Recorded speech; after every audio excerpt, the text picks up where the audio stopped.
ಆತ್ಮೀಯ H16 news ಅರ್ಥಾತ್ ಹೇ ಸೀತಾರಾಮಗೆ ಸ್ವಾಗತ. ನಾನು ನಿಮ್ಮವ MI ಅಥವಾ ಮಲ್ಲಪ್ಪ ಜೋತವರು. ಆದ್ಮೇಲೆ ವಿಶೇಷವಾಗಿ ಸಂದರ್ಶನ ಒಂದರಲ್ಲ ಬೆಳಗಾವಿಯ ಉಸ್ತುವಾರಿ ಸಚಿವರು ಕೆಲವೊಂದು ಹೇಳಿಕೆಗಳನ್ನು ಕೊಡ್ಕೊಳ್ತಾ ಹೋಗಿದ್ದಾರೆ. ಅವ್ರ ಬಗ್ಗೆ ಒಂದಿಷ್ಟು ವಿಶ್ಲೇಷಣೆ ಮಾಡಬೇಕಪ್ಪ ಅಂತಂದ್ರೆ ಮೇಲ್ಸೇತುವೆ ಆಗ್ತದೆ, ಅಕ್ಟೋಬರ್ ಪ್ರಾರಂಭ ಆಗ್ತದೆ, ಅಥವಾ ಆಲ್ರೆಡಿ ಬೆಳಗಾವಿ ಡೆವಲಪ್ಮೆಂಟ್ ಸಲುವಾಗಿ ತಮ್ಮ ಹೇಳಿಕೆ ಕೊಡ್ತಾ ಹೋಗ್ತಾ ಇದ್ದಾರೆ. ಭಾಳ ಚಾಕಚಕ್ಯತೆಯಿಂದ ಜಾಣತನದ ಉತ್ತರ ಕೊಡ್ತಾ ಇದ್ದಾರೆ. ಆದರೆ ಮುಖ್ಯವಾಗಿ ಇಲ್ಲಿ ಬೇಕಾಗಿದ್ದು ಜಿಲ್ಲೆ ವಿಭಜನೆ ಕುರಿತಾಗಿ. ಯಾಕಂದ್ರೆ ಜಿಲ್ಲಾ ವಿಭಜನೆ ಈಗಾಗಲೇ ಆಗಬೇಕು ಅಂತೇಳಿ JS ಪಟೇಲ್ ಕಾಲದಿಂದ ಅದರ ಪೂರ್ವದಲ್ಲೇ ಆಯೋಗಗಳಾಗಿ ಗೋಕಾಕ್ ಜಿಲ್ಲಾ ಆಗಬೇಕು ಅನ್ನುವಂಥದ್ದು ಎಲ್ಲರೂ ಕುತೂಹಲದಿಂದ ಇವತ್ತು ಉಸ್ತುವಾರಿ ಅವ್ರ ಕಡೆ ಮುಖ ಮಾಡ್ಕೊಂಡು ನೋಡ್ತಾ ಇದ್ದಾರೆ. ಉಸ್ತುವಾರಿ ಅವರು ಏನು ಮಾಡಬಹುದು ಅಂತೇಳಿ. ಯಾಕಂದ್ರೆ ಈಗಾಗಲೇ ಅವರು ಕ್ಯಾಬಿನೆಟ್ದಲ್ಲಿ ಪ್ರಭಾವಿ ಒಬ್ಬ ಮುತ್ಸದ್ದಿ ರಾಜಕಾರಣಿಯಾಗಿ ಬೆಳೀತಾ ಇದ್ದಾರೆ. ಸಹಜವಾಗಿ ಇವರಿಂದ ಒಂದು ಕೆಲಸ ಆಗ್ಬೋದು. ನಮಗೆ ಗೋಕಾಕು ಜಿಲ್ಲಾ ಮೊದಲಾಗ್ಬೋದು, ನಂತರ ಚಿಕ್ಕೋಡಿನೂ ಆಗ್ಬೋದು ಅಂತೇಳಿ. ಇಷ್ಟರಲ್ಲಿ ಮತ್ತೊಂದು 2 ಜಿಲ್ಲಾ ಆಗ್ಬೇಕಂತೂ ಡಿಮಾಂಡ್ಸ್ ಶುರುವಾಗಿಬಿಟ್ಟಿದ್ದಾವೆ. ಒಂದು ಬೈಲಹೊಂಗಲ, ಇನ್ನೊಂದು ಅಥಣಿ. ಈ ಹಳೆಯ 10 ತಾಲೂಕುಗಳೆಲ್ಲ ಜಿಲ್ಲೆಯಾದ ಉತ್ತಮ ಆಮದು ಬೇರೆ. ಆದರೆ ಅವು ಎರಡರಿಂದಾಗೆ ಇವೆರಡೂ ಜಿಲ್ಲೆ ಆಗೋದಕ್ಕೆ ತೊಂದರೆ ಆಗ್ತದೆ ಅನ್ನುವಂಥದ್ದು ಒಂದಿಷ್ಟು ಸೂಕ್ಷ್ಮವಾಗಿ ಆ ಮಾತನ್ನು ಮಾತಾಡಿ ಕೆಲವು ಮೊಂಡರಿಂದ ಅಂತ ಹೇಳ್ತಾರೆ. ಈ ಶಬ್ದ ಭಾಳ ಜಾಣ್ಮೆಯಿಂದ ಎಚ್ಚರಿಕೆಯಿಂದ ಬಳಸಿದ್ದಾರೆ ಅವರು. ಮೊಂಡಾಟ ಹೇಳಿದ್ದಾರೆ, ಇದಾಗಲೇಬೇಕು, ಇವು ಆಗಬೇಕು, ಇವು ಆಗಬೇಕು ಅಂತ ಎಲ್ಲ ಹಂಗೆ ಸಾಧ್ಯ ಅದ ಅನ್ನುವಂಥ ಮಾತನ್ನು ಸೂಕ್ಷ್ಮವಾಗಿ ಹೇಳ್ತಾರೆ. ನಾವಂತೂ 3 ಜಿಲ್ಲೆಗೆ ನಮ್ಮ ಒಪ್ಪಿಗೆ ಕೊಟ್ಟಿದ್ದೀವಿ. ನಾವು ಸರ್ಕಾರ ಜೊತೆ ಮಾತಾಡಿದ್ದೀವಿ. ಈಗ ನಮ್ಮ ನಿರ್ಧಾರ ತಿಳಿಸ್ಬಿಟ್ಟಿವಪ್ಪ ನಾವು ಅವರಿಗೆ 3 ಜಿಲ್ಲಾ ಮಾಡಿರಿ ಅಂತ. 3 ಜಿಲ್ಲಾ ಅಂದ್ರೆ ಸಹ ಬೆಳಗಾವಿ 1, 2 ಗೋಕಾಕ್, 3ನೇದು ಚಿಕ್ಕೋಡಿ. ನಮ್ಮ ನಿರ್ಧಾರ ತಿಳಿಸಿ ಮಾಡಲಿ ಆದಷ್ಟು. ಆದರೆ ಇನ್ನುಳಿದ ಕಡೆಗಳಿಂದ ಒಂದಿಷ್ಟು ಒತ್ತಡ ಬಂದು ಅಲ್ಲೇ ನಿಲ್ಲಲಿಕ್ಕತ್ತದ. ಸ್ವತಃ ಬೆಳಗಾವಿಯಲ್ಲಿ ಒತ್ತಡ. ಯಾಕಂದ್ರೆ ಒಂದು ವೇಳೆ ಗೋಕಾಕ್ ಮತ್ತು ಚಿಕ್ಕೋಡಿ 2 ಜಿಲ್ಲಾ ಆದರೆ ಅಲ್ಲಿ ಹೋಗಿ ಜನ ಕಡಿಮೆ ಬಿಡ್ತಾರೆ. ಏಕಾಏಕಿ ಅಲ್ಲಿ ವ್ಯಾಪಾರ ಕಡಿಮೆ ಆಗ್ತದೆ, ಅಲ್ಲಿ ವಕೀಲರಿಗೆ ಉದ್ಯೋಗ ಕಡಿಮೆ ಆಗ್ತವೆ, ಜಿಲ್ಲಾ ಮಟ್ಟದ ವ್ಯವಹಾರಗಳು ಸ್ತಬ್ಧ ಆಗ್ತವೆ, ಅವ್ರು ಕಡಿಮೆ ಆಗ್ತವೆ, ಲಾಭ ಕಡಿಮೆ ಆಗ್ತದೆ. ಅದಕ್ಕಾಗಿ ಸ್ವತಃ ಅಲ್ಲಿಯ ಕಲಾಕಾರರಿರ್ಬೋದು, ಕವಿಗಳಿರ್ಬೋದು, ಲೇಖಕರಿರ್ಬೋದು, ಅಥವಾ ಬೆಳಗಾವಿ ಒಡಿದಪ್ಪ ಅಂದರೆ ಮಹಾರಾಷ್ಟ್ರ ಹೋಗ್ತದೆ ಅನ್ನುವಂಥ ಭಯವನ್ನು ಹುಟ್ಟಿಸುವಂಥದ್ದು ಮತ್ತೇನೋ ಕಾರಣಕ್ಕಾಗಿ ಇವು ತಲೆ ಹಿಡಿತಾ ಬಂದಿದ್ದು ನಾವು ಈಗಾಗಲೇ ಅನೇಕ ಸಲ ನೋಡಿದ್ವಿ ಇದನ್ನು. ಮತ್ತು ಅವರು ಹೇಳೋದನ್ನು ನೋಡಿದರೆ, ಸತೀಶ್ ಅವರು ನೋಡಿದ್ರೆ ನಮ್ಮೊಬ್ಬರಿಂದ ಸಾಧ್ಯ ಇಲ್ಲ ಅನ್ನುವಂಥ ಮಾತನ್ನು ಸೂಕ್ಷ್ಮವಾಗಿ ಹೇಳಿದ್ದಾರೆ ಅವರು. ಕೆಲವು ಮೊಂಡರಿಂದ ಅಂದರೆ ಯಾರು ಏನು ನೀವು ತಿಳ್ಕೊಳ್ಳೋದು, ನಾವು ತಿಳ್ಕೊಳ್ಳೋದು, ಮತ್ತು ಅವ್ರ ಸ್ವಭಾವತೆ ಗೊತ್ತದ. ಮೌನಾಗಿ ಮಾತಾಡಿ ಕೂತು ಬಿಡೋದಪ್ಪ, ಅನಿವಾರ್ಯ ಬಂದಾಗ ಅಷ್ಟೇ ಮಾತಾಡೋದು. ಮತ್ತು ಅದ್ರ ಜೊತೆ ಇನ್ನೊಂದಿಲ್ಲ ಒಂದು ವಿಷಯ ಪ್ರಸ್ತಾಪ ಆಗಿದೆ ಆ ಸಂದರ್ಭದಲ್ಲೇ, ರಿಪೋರ್ಟ್ದಲ್ಲೇ. ಗೋಕಾಕದಲ್ಲಿ ಜಿಲ್ಲಾ ಆಸ್ಪತ್ರೆ ಘೋಷಿಸಲಾಗಿದೆ. ಅಲ್ಲಿ ಶಿಕ್ಷಣ ಮಾಡಿದ್ರು, ಇಲ್ಲಿ ಜಿಲ್ಲಾನ ಮಟ್ಟದಲ್ಲಿ ನಾವು ಇಲ್ಲಿ ಜಿಲ್ಲಾ ಆಸ್ಪತ್ರೆ ಮಾಡ್ತಾ ಇದ್ದೀವಿ ಅನ್ನೋ ಘೋಷಣೆ ಮಾಡಿದ್ದಾರೆ. ಆದರೆ ಒಂದೊಂದು ಹೆಜ್ಜೆ ಗೋಕಾಕ್ ಜಿಲ್ಲಾ ಮಾಡೋ ಕಡೆ ಅವ್ರು ಇಡ್ತಾ ಇದ್ದಾರೆ ಅನ್ನುವಂಥದ್ದು ಸೂಚ್ಯವಾಗಿ ಜನರ ಮುಂದೆ ಇಟ್ಟಿದ್ದಾರೆ ಅವರು. ಇನ್ನುಳಿದಂತೆ ಆ್ಯಸ್ ಯೂಸ್ವಲ್ ಮೇಲ್ಸೇತುವೆ, ಅದು ಇದು ಸ್ಮಾರ್ಟ್ ಸಿಟಿ, ಇದ್ರ ಬಗ್ಗೆ ಅವರು ಏನೇನು ಅವ್ರಿಗೆ ಭಾವನೆಗಳಿದ್ದಾವೆ ಅಭಿವೃದ್ಧಿ ಬಗ್ಗೆ ಅವ್ರು ಮಾತಾಡ್ಕೊಂಡಿದ್ದಾರೆ. ಆದರೆ ಗೋಕಾಕ್ ಜಿಲ್ಲೆ ಮತ್ತು ಚಿಕ್ಕೋಡಿ ಜಿಲ್ಲೆಯವ್ರಿಗೆ ಮಾತ್ರ ಇವೆರಡು ಘಟನೆಗಳಿಂದ ವಿಶೇಷವಾಗಿ 3 ಜಿಲ್ಲಾ ಆಗಬಹುದ ಸಮೀಪದಲ್ಲಿ ಅಂತೇಳಿ. ಯಾಕಂದ್ರೆ ಬಜೆಟ್ದಾಗ ಘೋಷಣೆ ಮಾಡೋದೇನು ಅವಶ್ಯ ಇಲ್ಲ ರೀ, ಊಟ ಆಮೇಲೆ ಮಾಡಲಿಕ್ಕೆ ಬರ್ತಾನೊಂದು ಮತ್ತೊಂದು ಮಾತಾಡಿದ್ದಾರೆ. ಅಂದರೆ ಆದರೂ ಆಗಬಹುದು ಇವು ಜಿಲ್ಲೆಗಳು ಅಂತ. ಅದಕ್ಕಾಗಿ ಇಲ್ಲಿ ಇನ್ನು ಚಿಕ್ಕೋಡಿ ಹೋರಾಟಗಾರರಾಗಿರ್ಬೋದು, ಜಿಲ್ಲಾ ಆಗಲಿ ಅಂತೇಳಿ, ಬೆಳಗಾವಿ ಇದು ನಮ್ಮ ಗೋಕಾಕದವರಾಗಿರ್ಬೋದು, ಈ ದಿಶೆಯಲ್ಲಿ ಇನ್ನಷ್ಟು ಚರ್ಚೆಗಳನ್ನ ಮಾಡ್ತಾರೆ. ಮತ್ತೇನು ಮಾಡಲಿಕ್ಕೆ ಸಾಧ್ಯ ಅನ್ನೋಂಥ ಒಂದು ಮೂವನ್ನು ಇಟ್ಟಿದ್ದಾರೆ.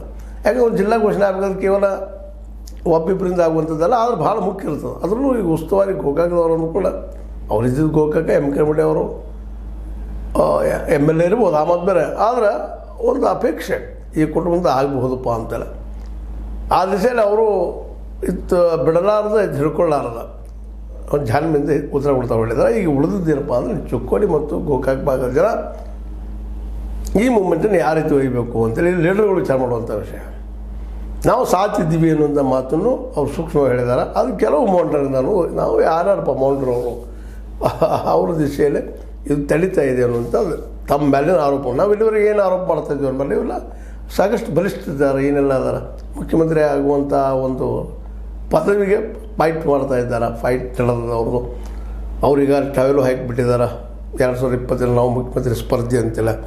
ಇಂಥವ್ರಿಂದ ಸಾಧ್ಯ ಇಲ್ವಾ ಅಂತ ನಮ್ಮ ಸಹಜವಾಗಿ ಒಂದು ಪ್ರಶ್ನೆ ಎಲ್ಲ ಕಡೆ ಹೇಳ್ತದೆ. ಸಹಜನೂ ಅನ್ನೋದು ತಮಗಾಗಿ ಮಾಡಿಕೊಳ್ಳೋರು ಒಂದು ತಾವು ಆಯ್ಕೆಯಾದಂಥ ಪ್ರದೇಶದ ಮೇಲೆ ಅಥವಾ ತಮ್ಮ ತಾಲೂಕಿನ ಮೇಲೆ ಹೆಮ್ಮೆ ಇದ್ದೇ ಇರ್ತದೆ, ಮಾಡ್ತಾರೆ ಅಂತ ಅದಕ್ಕೆ ಮಾಡಿರಿ ಅಂತ ಒತ್ತಡ.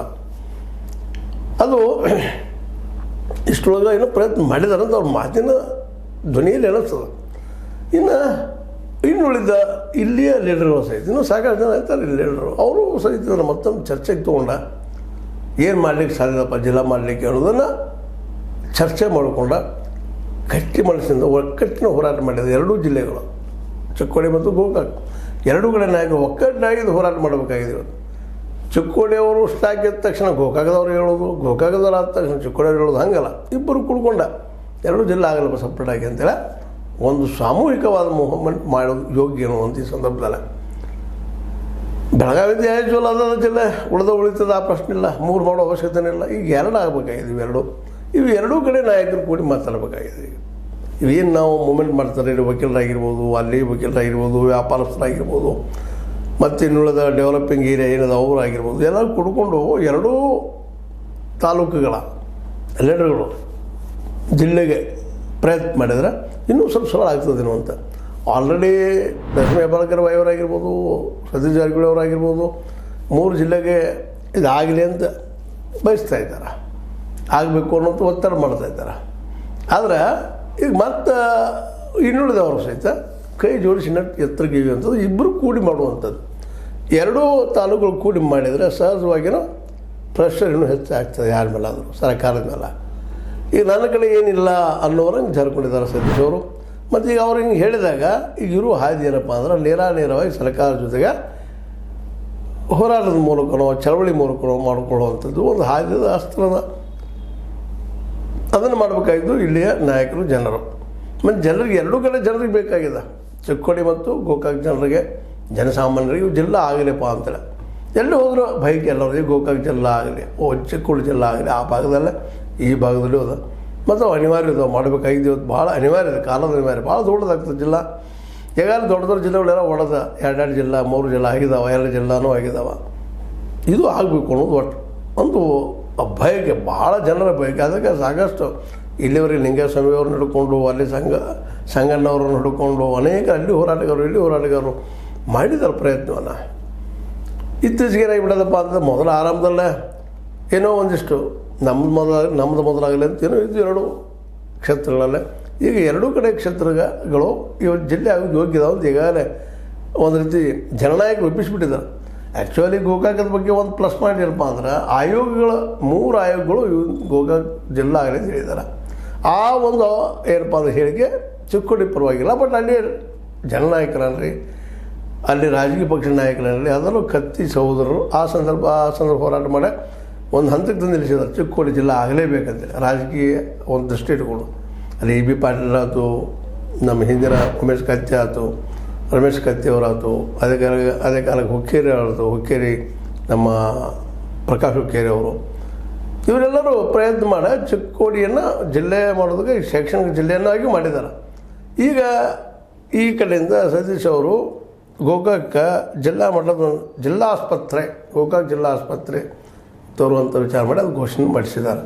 ಹೀಗಾಗಿ ಒಟ್ಟಾರೆಯಾಗಿ ಈಗ ಏನೈತಿ ನಾವು ಸಪ್ರೇಟ್ ಮಾಡೋಕ್ಕಿಂತ ಒಂದಾಗಿ ಹೋರಾಟ ಮಾಡಿದರೆ ಹೇಗಂತ. ಯಾಕಂದ್ರೆ 2 ಕಡೆ ನಾಯಕರಿಂದ ಹೋರಾಟ ಮಾಡಿದ್ರು. ಅಲ್ಲಿ ಕತ್ತಿ ಫ್ಯಾಮಿಲಿ, ಇಲ್ಲಿ ಜಾರಕಿಹೊಳಿ ಫ್ಯಾಮಿಲಿ ಎಷ್ಟು ಮಾಡಿದ್ರು ಅನ್ನೋದು ಈಗ ಜನಕ್ಕೆ ಗೊತ್ತಿದ್ದ ವಿಷಯ ಅದ.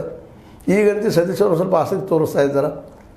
ಆ ದಿಶೆಯಲ್ಲಿ ಒಂದಿಷ್ಟು ಇನ್ನಷ್ಟು ಮೂವ್ಮೆಂಟ್ ಮಾಡಿ ಜಂಟಿಯಾಗಿ ಹೋರಾಟ ಮಾಡಿದರೆ ಮೋಸ್ಟ್ ಪ್ರಾಬಬ್ಲಿ ಈ ನಮ್ಮ ಗೋಕಾಕ್ ಜಿಲ್ಲೆ ಅಲ್ಲೇ ಚಿಕ್ಕೋಡಿ ಜಿಲ್ಲೆ ಆಗುವ ಸಾಧ್ಯತೆಗಳಿದ್ದಾವೆ. ಈ ದಿಶೆಯಲ್ಲಿ ಇಲ್ಲಿಯ ಬುದ್ಧಿವಂತ ವರ್ಗ, ಸಾಹಿತಿಗಳು, ಕಲಾಕಾರರು, ವಕೀಲರು, ವ್ಯಾಪಾರಸ್ಥರು, ರೈತರು ಎಲ್ಲ ಕುಳ್ಕೊಂಡು ಈ ದಿಶೆಯಲ್ಲಿ ಮಾಡಿದರೆ ಮತ್ತು ಜಿಲ್ಲೆಗಳು ಸಣ್ಣವಾದವು ಅಂದರೆ ಎಲ್ಲರಿಗೂ ಅನುಕೂಲ ಹೆಚ್ಚಾಗ್ತವೆ ಅನ್ನೋ ದೃಷ್ಟಿ ಇಟ್ಕೊಂಡ, ಅಧಿಕಾರಿ ವಿಕೇಂದ್ರೀಕರಣಾಗ್ತದೆ ಅನ್ನೋ ದೃಷ್ಟಿ ಇಟ್ಕೊಂಡ ಈಗ 2 ಜಿಲ್ಲೆಗಳ ಮುಖ್ಯ ಹೋರಾಟಗಾರರು ಒಂದಾಗಿ ಯಾಕೆ 2 ಜಿಲ್ಲಾ ಮಾಡ್ರಿ ಅಂತೇಳಿ ನಮ್ಮ ಸಿದ್ದರಾಮಯ್ಯ ಮೇಲೆ ಒತ್ತಡ ತರಬಾರ್ದು. ಇದೊಂದು ಸಣ್ಣ ಅಭಿಪ್ರಾಯ. ನಿಮಗೇನು ಅನ್ನಿಸ್ತದೆ? ಇದು ನಿಮಗೆ ಲೈಕ್ ಅನ್ನಿಸ್ತದೆ? ಲೈಕ್ ಮಾಡಿ, ಶೇರ್ ಮಾಡಿ, ಕಮೆಂಟ್ ಮಾಡಿ, ಜೊತೆಗೆ ಸಬ್ಸ್ಕ್ರೈಬ್ ಆಗೋದು ನಿಲ್ಲಿಸಕ್ಕೆ ಹೋಗ್ಬೇಡ್ರಿ. L60 ನ್ಯೂಸ್ ಅರ್ಥ ಸೀತಾರಾಮ್, ಇದು ಸತ್ಯದ ಕೈಗಳಲ್ಲಿ ವಂದನೆಗಳು.